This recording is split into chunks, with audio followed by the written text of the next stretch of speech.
the Campbell Road Massacre, the most horrifying and mysterious chapter in American Western history. In the mid-19th century, the vast and largely unexplored lands of the American West were brimming with both opportunity and danger. Amidst this harsh environment, one of the most heinous crimes occurred, shaking the society of the time: the Campbell Road Massacre. This atrocity wasn't just a mass killing, but also left behind an enduring mystery, with questions that remain unanswered to this day. The Campbell Road connected the eastern settlements in Missouri to the western territories that attracted thousands of migrants during the period of American expansion. This road was more than just a geographical passage. It was a lifeline for explorers, traders, and families seeking a better future. However, despite its importance, Campbell Road was far from a safe place. The lands surrounding it were home to dangerous wildlife and local tribes who viewed the expansion of settlers onto their lands with hostility. Additionally, there were notorious gangs that exploited the area's lack of security, robbing and killing travelers. The tragedy began in early April 1847, when a caravan consisting of 10 families set off from a small town in Missouri. The members of the caravan carried everything they owned: provisions, livestock, farming tools, and even their savings in gold and silver. The leader of the caravan was Jacob Wilson, a 45-year-old man with extensive experience in leading caravans across rugged terrain. Jacob was a man with a good reputation, known for his resourcefulness and caution. But Jacob did not know that this journey would be his last. In the early days, everything seemed normal. The caravan moved slowly due to the heavy wagons, but they managed to cross the open plains without significant issues. However, as the caravan entered the mountainous areas surrounding Campbell Road, things began to take a different turn. Jacob and a few of the men noticed a strange group watching them from a distance. There were people on horseback, silently moving along the edges of the surrounding forest. It wasn't clear whether they were friends or foes, but they did not speak or approach the caravan, which increased the travelers' anxiety. Jacob tried to reassure everyone, suggesting that it might be a local tribe observing the strangers passing through their land.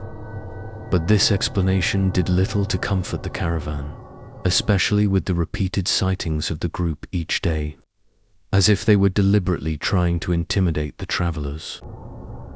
One night, Jacob, along with 2 armed men, decided to stealthily approach the group and observe their intentions. They hid among the trees, and by the light of the moon, they saw something unexpected.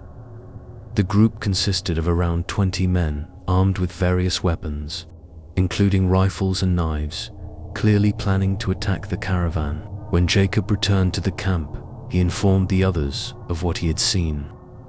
Everyone tried to prepare for a possible attack by strengthening their guard and arming themselves. But strangely, the attack did not come that night. Long hours of anxiety passed, and by dawn, the mysterious group quietly withdrew, bringing a sense of relief to the travelers. After several days of tension, the caravan decided to stop at a small river to replenish their water supply and rest. The place appeared safe, surrounded by dense trees, giving the caravan a false sense of security, but they did not know that this night would be their last. At midnight, the mysterious group launched a brutal attack on the caravan. The assault began by setting fire to the wagons, causing panic and chaos among the travelers. The men tried to defend their families, but they were few and inexperienced compared to the trained attackers. The gang advanced, firing relentlessly, leaving no chance for survival. The men were killed immediately, and the women and children suffered the most horrific violence. Even the animals were not spared from the attackers' brutality.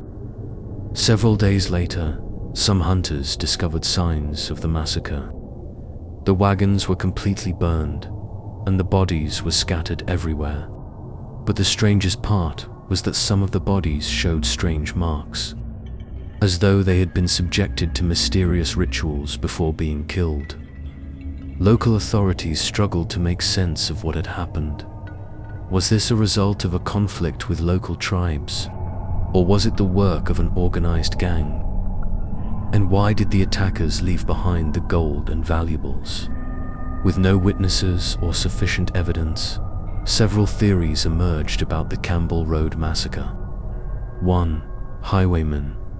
Some believed the attack was carried out by a gang searching for gold, but they left it behind as a sign of defiance toward local authorities. 2. Tribal revenge.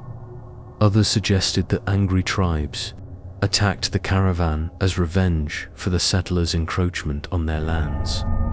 3. Satanic rituals. There were claims that the crime was part of a dark ritual performed by a group worshipping Satan, especially due to the strange symbols carved into rocks near the massacre site. Over time, the story of the massacre turned into a local legend. People in the surrounding areas claim that the road is haunted by the spirits of the victims, and those who pass through the area hear their screams at night, or see mysterious lights moving among the trees. The Campbell Road Massacre remains a tragic reminder that history is filled with injustice and violence. It stands as a testament to the greed and cruelty that drove some to spill the blood of innocent people. But at the same time, it serves as a call for reflection and learning from the mistakes of the past.